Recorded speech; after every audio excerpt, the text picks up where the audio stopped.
My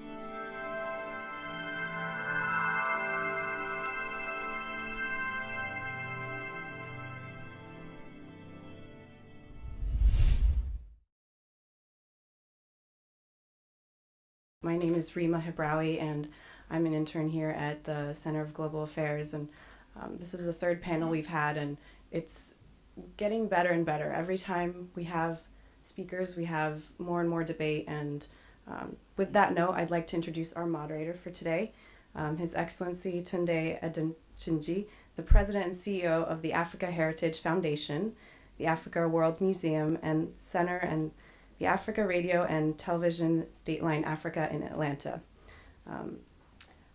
Ambassador Tunde is the founder and pioneer of Africa Atlanta Project and the curator of the Celebrate Journey Through the Ages exhibition. He has traveled all over the world and has worked in 110 cities in 57 countries.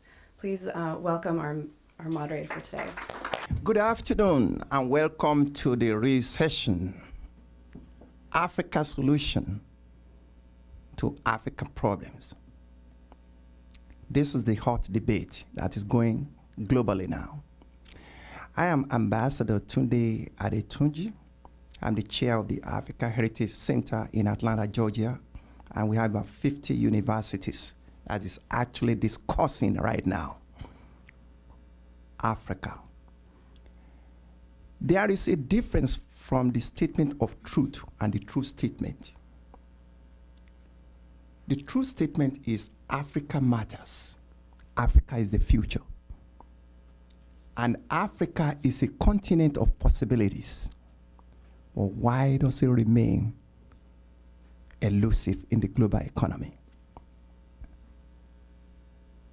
We were born and we were made to know that the renaissance, the reawakening, and the rejuvenation of human creativity starts from Africa. We learn about civilization, about culture. We learn about people. We learn about resources, potentials that service the entire world, produced by that continent called Africa, which is now the bride of the world today. But why? Why does it remain elusive in the global economy? There are problems in different countries, and there are problems with different people of the world. But each and everybody look to where their problem starts. I want to begin by saying hope deferred make the mind sick. When the desire are met, it's a tree of life. To discuss Africa today and to now focus on Africa as the future of the world, the antidote to the global economy, and also the machine, the emerging market of the world that will change the perspective of the thinking of the entire world, is a right statement. And to have a gathering like this here in New York, put together by the Peace Island Institute, I want to say we are moving far. And I believe that we will reach the zenith of our calling with all this discussion coming up. First of all, I want to give kudos and credit to the organizer of this forum, because there are three kinds of people: those who make things happen, those who watch things happen, and those that wonder why and how it happens. You want to place yourself on the parameter of, I want to make things happen. I want to create a legacy. We watch Nelson Mandela adorned and appraised by the entire world today as the icon of the human dignity. How does he do it? Because he believes. Faith is a lifestyle, not a formula. You can only become when you believe. You can only solve your problem when you understand, when you identify and diagnose the situation that is on hand, rather than being pretending. You can only change things from the quorum of impossibility to possibility. You can change the mind of the people by telling the people, I am who I am, created by the Almighty God. I lecture in 110 cities in 57 countries of the world. I live in Switzerland. I have seen that the global economy, the global perspective, and the entire people of the world embrace what the resources of Africa to their own use. But why is it that they cannot do that to develop Africa? It's not going to be their case. It's not going to be their prerequisite. It is our own prerequisite. That's why looking at Africa today and making Africa great is in your hand, is in my hand. And if we will only join hands together, teamwork makes the dream work. Nobody can do it alone. And when we face the reality to discuss the truth will always come out as the antidote. Africa is leading the economy of the world. I'm so impressed by the statement of the 44th President of the United States in South Africa, which I broadcast on the Voice of Africa in Atlanta. I share the same tape with CNN. He said, United States of America needs Africa in all human endeavor, and Africa is the antidote that will provide human resources and capacity building to the world today. The best scientists CDC has got is from Africa, from Cameroon. We have Africans in the NASA. We have Africans doing so many great things. Now we had a World Cup in Africa for the first time in 2010. No problem. There's no terrorism. Everything goes on over. We have in the Gambia, where we have the Root Festival. We have Burkina Faso, FESPACO. We have in Nigeria, where we have the Global Economic Session. We have in Uganda, in Tanzania, in South Africa, in Ethiopia. Look at the wonderful message we get from Ethiopia. Who are to lead? We are to lead and make Africa what Africa is. We don't need to change the sing-song. The only continent that has the antidote, with all the resources of the world today, is Africa. Let us collectively say now, Africa matters, please. Africa matters. Africa is the future. The two sticker in my hand says it all. If you look at this, when we launch this and tell the entire world that Africa matters, they say yes, it's a true statement. We come out with the added, Africa is open for business. The business people of the world in Wall Street, everywhere in Darfur, and they say yes, this is where the world is going. United States is not in Africa economy. They were in Chinese economy. But the Chinese are dying to go to Africa. What a great paradox. And what a great truth now that when it is happening like that, it creates a hot debate that Africa is the dinosaur. I am so grateful to moderate this particular discussion, which I believe is going to continue for long. And it's going to be air and echo in all nooks and corners of the world. And from what the Peace Island has instituted, this is a legacy. This is something that will propel our mind to now take the bull by the horn. I say again, Africa is a continent of possibility. Africa is the future. To my panelists here today, we set the tone, and we already create an excitement, inspiration, profile, aspiration. And I tell some of my listeners on my radio and television, ignorant on fire will always outstage experience on ice. There are so many things that people do not believe because we have the doubting Thomases. But the world is changing. United States economy is in shambles. They are in debt. But Africa supply the human resource, and they supply the potentials. Now, creating the 6th region of Africa is not a mistake. We have the 5 regions: West Africa, East Africa, South Africa, North Africa, Central Africa. The 6th region is the diaspora. What are we looking for? Human resources and capacity building from the diaspora, changing the brain drain into brain gain, and letting the people here believe that it is only your input from here that will change the course in Africa. People that happen to come from Africa, the indigenous Africa, you are the one to lead. The distant Africa and the intimate Africa support. Sing your song. If you don't promote who you are, nobody will promote you. If you don't tell people who you are, that this is who I am, they say, please go and sit down at the corner. Get to the central stage. Let us dictate the tune. Let us tell the world what Africa really stands for.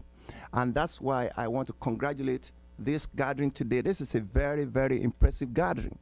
And I will tell it all over the world, wherever we are and wherever we go, that we have the answer to the global economy. Africa is the answer. Thank you.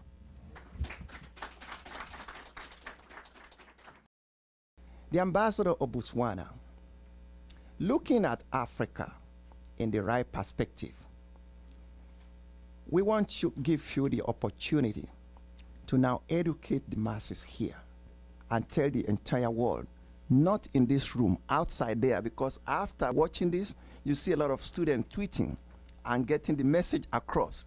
Then you know that the power of mass media is powerful. For whatever we discuss here is what people now take as answer. Ambassador Botswana, the floor is yours. I'm extremely delighted, Mr. Moderator, to be part of the panel discussion today, which is the 3rd of the series of panel discussions that have been organized in this forum. This kind of exchanges allow us opportunities not only to exchange knowledge and experiences, but also perspectives of how Africa goes about responding to development challenges. But I want to just add to what you have just said, Mr. Moderator, that we very much welcome this sort of forum, particularly to help spread knowledge about Africa to the international community.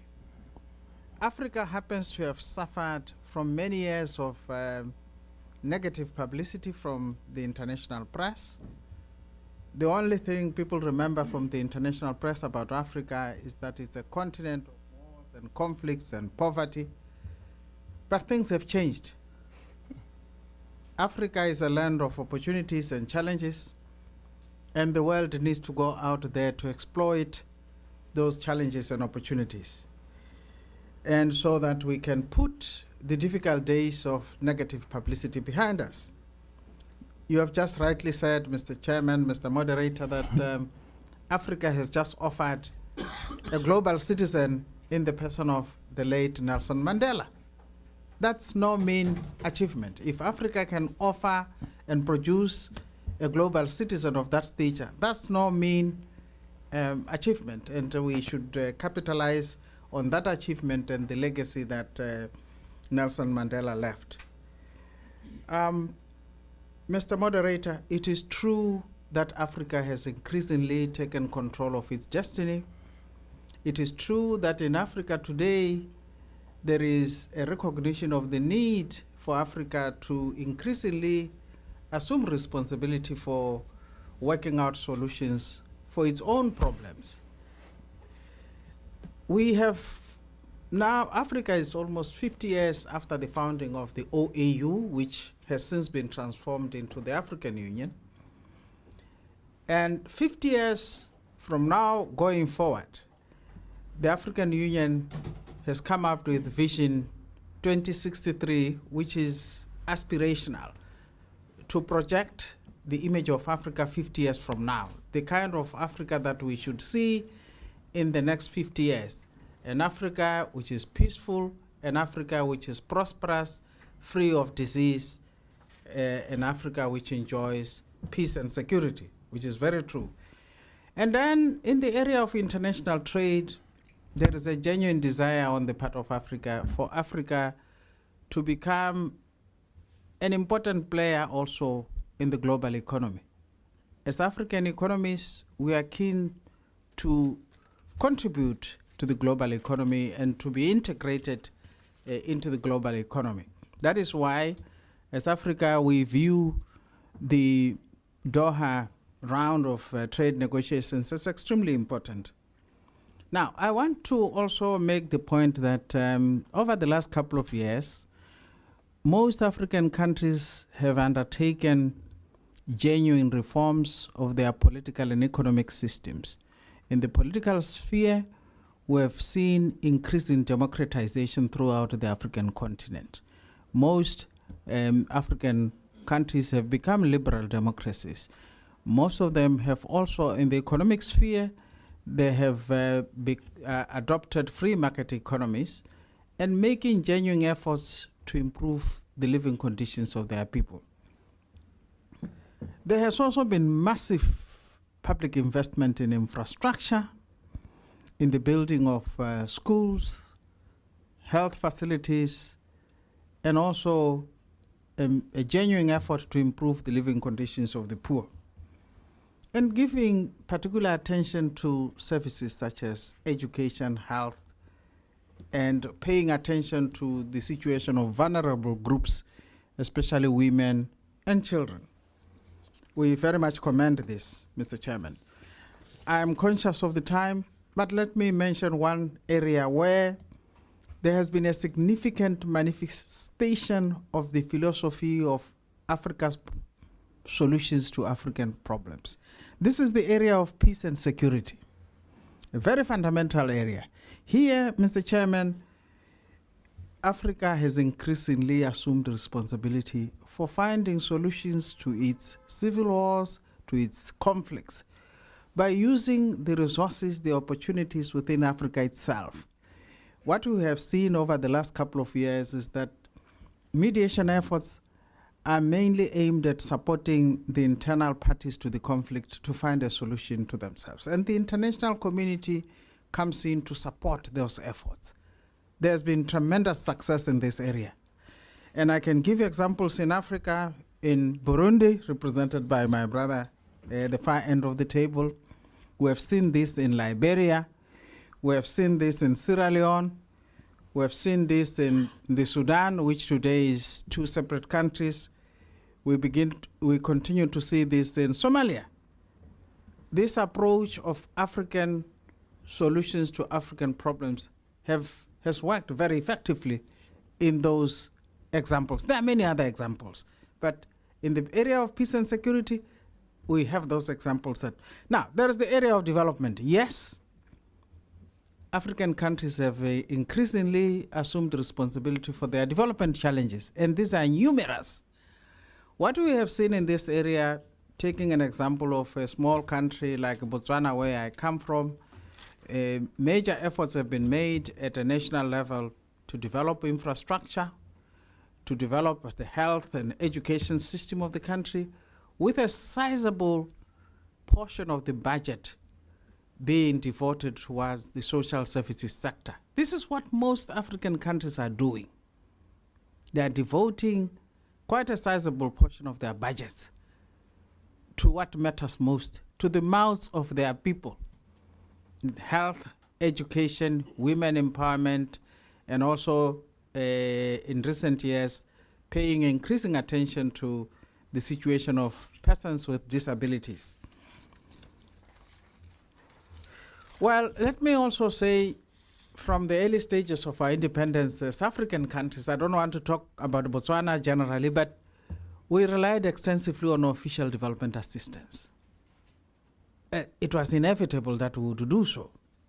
But what has happened also over the last couple of years is that many African countries, including Botswana that I have the honor of representing at the United Nations, have transformed the traditional donor-recipient relationship that existed in the early days of independence into partnership. This is what has now happened. You now do not have the traditional donor-recipient relationship in a number of African countries. The way they relate to their development partners is a relationship of partnership and no longer the donor-recipient relationship. Just to give you an analogy of how we have attempted to do it in Botswana in this transformation, how we have tried to effect it in Botswana, is that we have asked our development partners, our donors, to teach us how to fish instead of giving us fish. The philosophy here is that if they give us fish, you have food for the day. But if they teach you how to fish, then you can go out every day, go out to the pond and fish. You have more food for more other days other than a single day. This is one philosophy, Mr. Moderator, that we must carry at the back of our minds.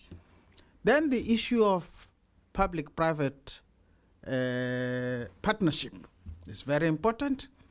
Many African countries have promoted the concept of PPP as part of their approach to development in order to reduce their dependence on their official, their donors, their traditional donors. One little example I could give, I'm conscious of the time, is that in Botswana, for example, we are just about 45 or so years after independence. One of the challenges that we faced was the HIV/AIDS pandemic. We were one of the worst affected countries in sub-Saharan Africa.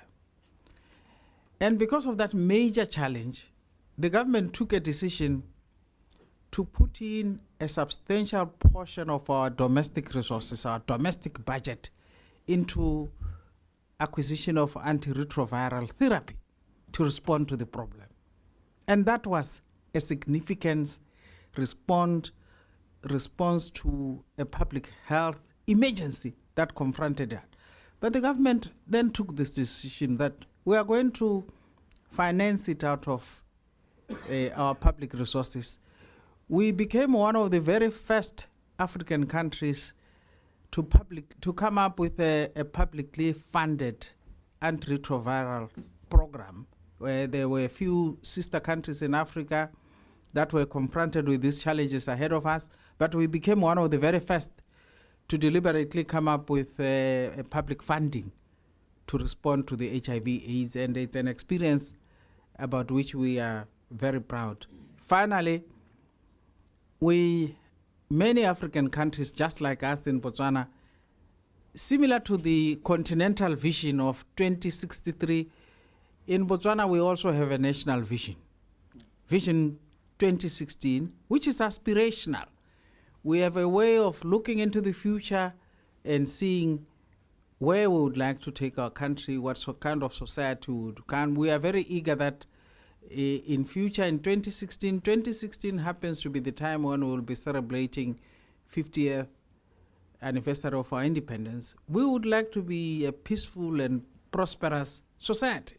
And many African countries today have some national visions of some sort, which are aspirational. They project what kind of societies they would like to be. These national visions build on to the continental vision, which I talked about earlier, which is 2063, which is being spearheaded by the African Union Commission. Now, let me conclude by saying, no, we have challenges in Africa. Challenges of poverty. Poverty is number one. It is refusing to go away, even though we have made efforts to tackle it as a number one priority as part of the Millennium Development Goals. It is refusing to go away.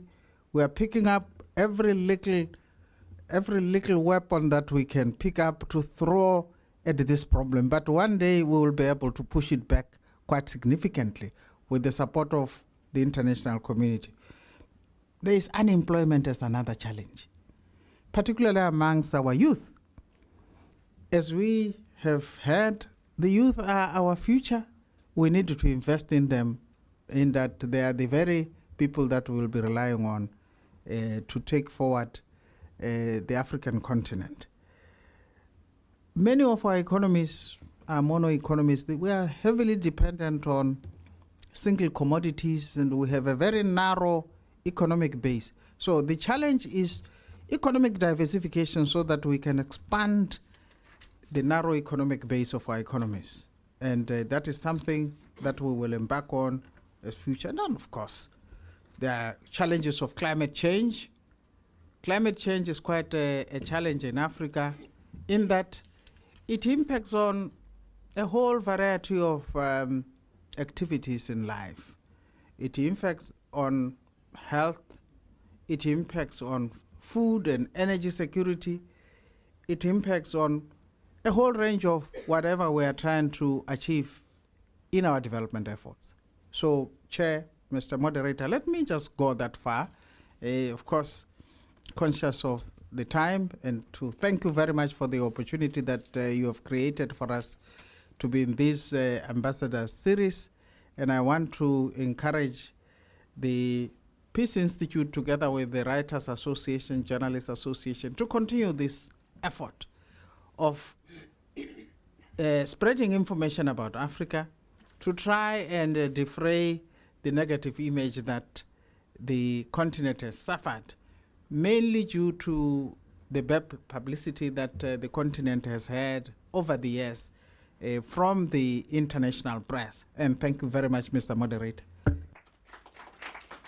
Yeah, thank you so much, Your Excellency, for this particular contribution you've made. You've enumerated in so many ways issues, problems, and you have looked into the past, the present, and the future, which is very, very good. I just want to paraphrase what he has said because you pick your questions.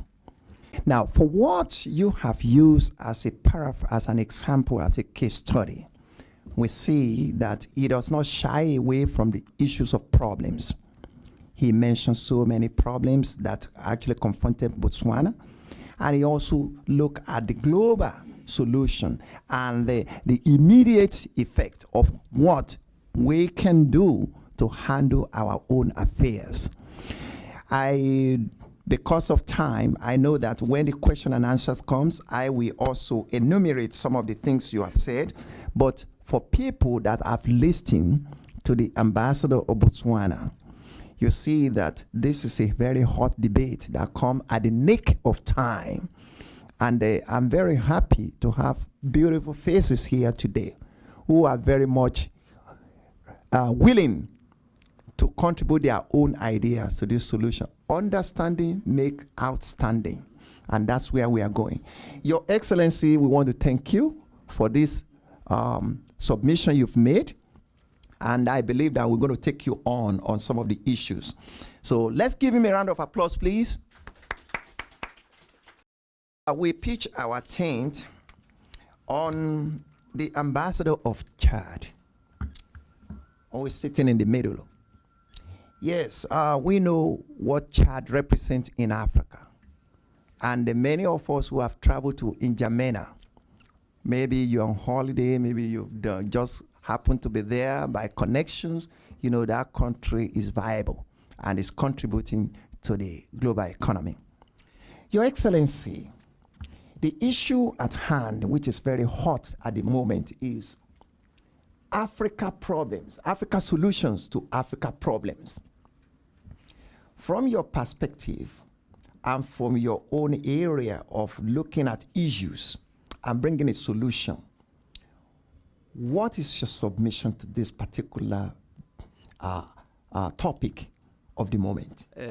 Excellencies, ladies and gentlemen, I would like, first of all, to thank Director of Peace Institute, Mr. Mehmet Kilik, for inviting me to make a presentation in this August institution on African approaches to issues of peace and security on the continent. It's a real pleasure and an honor to be here this afternoon to talk about the concept of African solution to African problems. I would like to point out that it's not a concept or a slogan, because Africa is already in the process of seeking and finding solution to its problems on its own and with the assistance of its partners. I will focus on issues relating to peace and security in accordance with the following plan. Overview of the African Peace and Security Architecture, the Peace and the Security Council of the African Union, mandate, achievement and challenges, the African Standby Force, the early warning system of the African Union, the panel of the wise of the AU and the regional economic community, or it's called regional mechanism for conflict prevention, management and resolution. And lastly, a recommendation, but I will be very, very brief. Overview of the African Peace and Security Architecture, APSA, in abbreviation.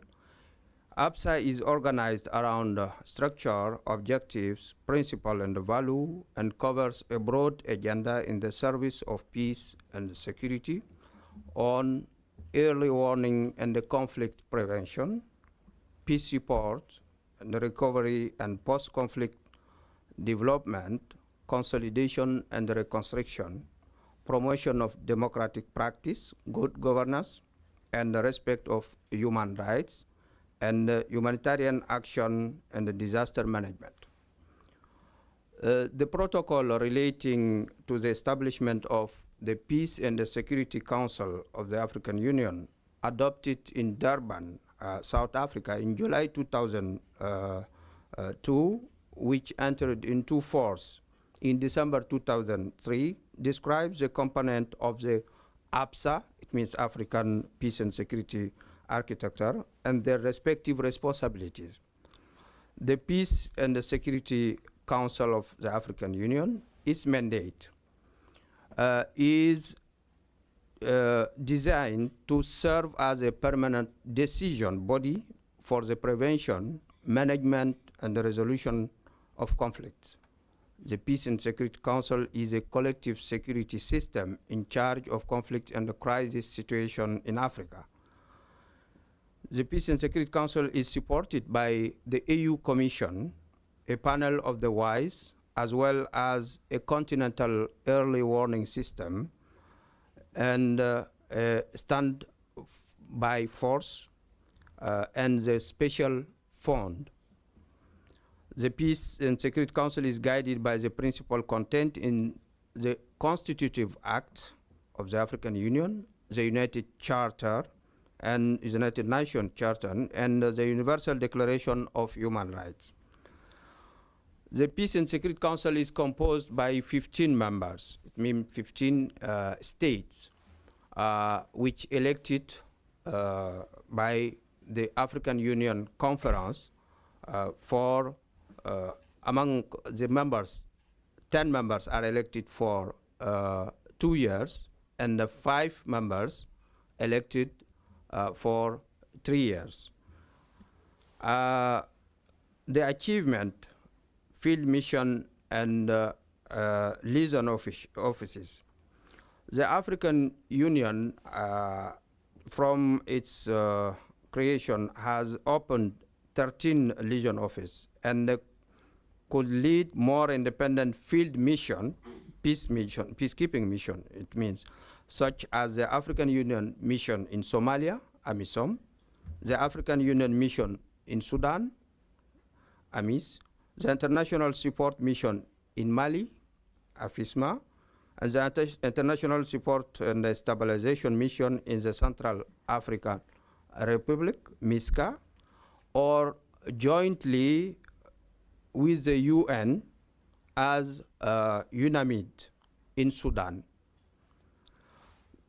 The MISMA and the MISCA, MISMA, it means AFISMA in Mali, and MISCA in Central African Republic, were converted into the UN peacekeeping missions. The challenges which facing Africa in this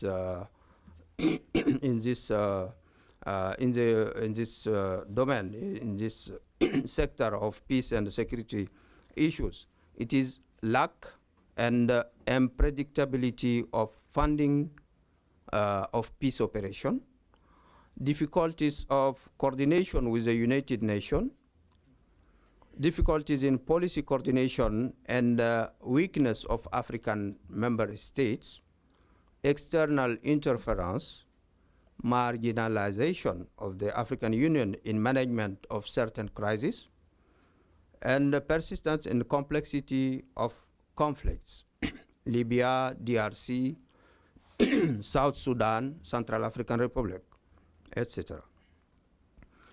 The African Standby Force. The African Standby Force is one of the major components of the African peace and security architecture.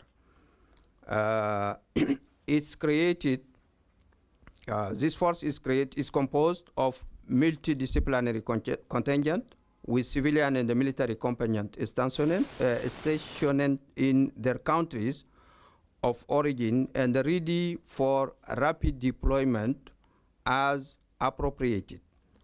The Constitutive Act of the African Union authorizes intervention in a member state in case of serious circumstances, such as case of war crimes, genocide, and crimes against humanity.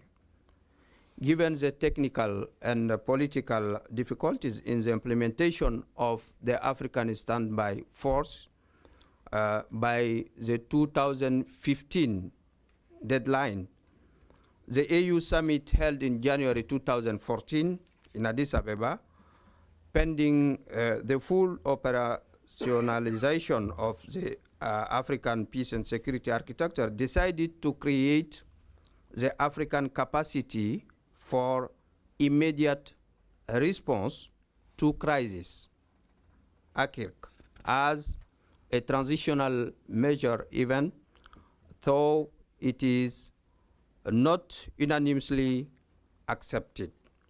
Several member states have expressed their willingness to contribute troops for its operationalization. Furthermore, high-level meetings at the level of defense minister are held regularly to discuss issues relating to the operationalization of the African Standby Force. In addition, a field exercise is planned in Lesotho in the course of the year. The exercise will be crucial in assessing the responsiveness of the African Standby Forces. Quickly about the AU Early Warning System. The Continental Early Warning System is a systematic collection and analysis of information on crisis areas which aims to anticipate and prevent conflict in order to facilitate decision making. It comprises a center of observation and control called Situation Room. It's in Addis Ababa, responsible for collecting and analyzing data. Observational and control units of regional mechanism connected with the Situation Room. The system has developed an early warning module based on economic, political, social, military, and humanitarian indicators to analyze changing situation and recommend the best course of action. The chairperson of the commission uses the information collected by the system to inform the Peace and the Security Council on potential conflict and the threats to peace and the security, and recommends measures to take. There is also in this architecture what we are calling the Panel of the Wise. The Panel of the Wise is established to support the effort to the Peace and Security Council and those of the chairperson of the Commission. It's composed of 5 African personalities highly respected to their outstanding contribution to the cause of peace, security, and the development on the continent. These individuals are selected by the chairperson of the African Union Commission after consulting relevant member states on the basis of regional representation and are appointed for a period of 3 years by the Conference of the African Union. The panel of the WISE provides advisory service to the Peace and the Security Council and the chairperson of the Commission on all matters concerning the maintenance and promotion of peace, security, and stability in Africa. The last element of this architecture, it is a regional economic community or regional mechanism for conflict prevention, management, and resolution. Regional mechanism and regional economic community called REX are an integral part of the security architecture of the AU and responsible for the establishment of a force across the region. The African standby force, once operational, will consist of 5 regional brigades. Each will provide 5,000 troops. The Southern Africa Development Community Brigades, it is for the South region. The East Africa Standby Brigade, the Economic Community of West Africa State Brigade, the North Africa Regional Capacity Brigade, and the Economic Community of Central Africa State Brigade, which is also known as the Central Africa Multidimensional Force, FOMA. Regional brigades will normally be composed of standby multidisciplinary contingents with civilian and military components stationed in their countries of origin and ready for rapid deployment on appropriate notice. Member states shall provide the necessary troops for the operationalization of the African Standby Force and African capacity for immediate response. The African Union must continue to design peacekeeping operation in the example of AMISOM in Somalia as part of its strategic partnership with the United Nations. The strategic partnership between the African Union and the United Nations should be strengthened further and result in capacity building of the African Union, whose role is increasingly growing, facing multiple security challenges on the continent. And I thank you, Mr. Moderator. Your Excellency, I think you've touched a very vital point.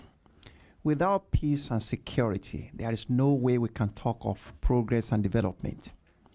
Because when fire is burning in your roof, on your roof, and you are preparing meal, how will you be able to sit down and eat that meal? The issue of peace and security is something which is very global. And the point you make, you bring into the real core of discussion your experience at the AU. Where is Libya today?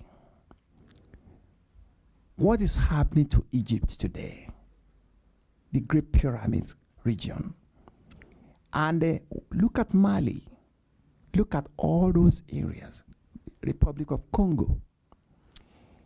If we cannot take the bull by the horn to provide solution, where are we going?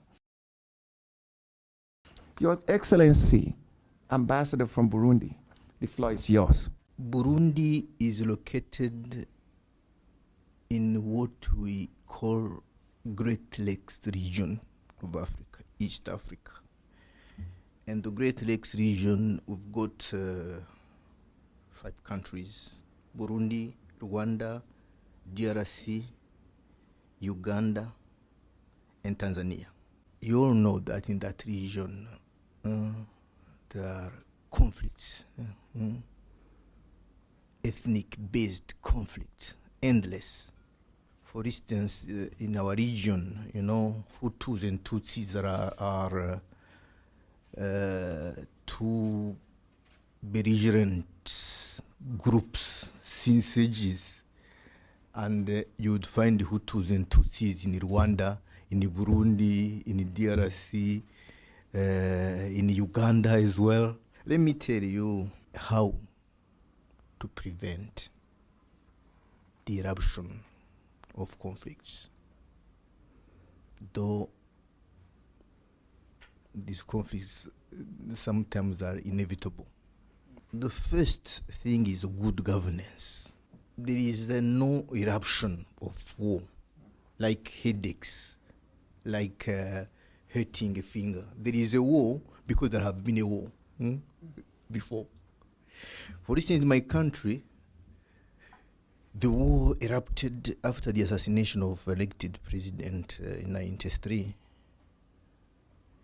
But there was war since independence based on mismanagement of the Migo resources of the country. Mismanagement. It was an unequal access to resources based on ethnic groups. There was the Tutsis monopolizing the power, and the Hutus were excluded. And it happens that in my country, Tutsis are a minority, and the minority cannot keep the power. It's not scientifically, it is not possible unless it oppresses the other ethnic group, because there are always political claim of the oppressed people. To keep the power, there is nothing you must oppress others. Conflict can be ignited by the fact that there isn't enough. Africans, we are able to solve our own problems. If we get assistance from the international community, we Africans, we are responsible to solve our own problems. Thank you very much.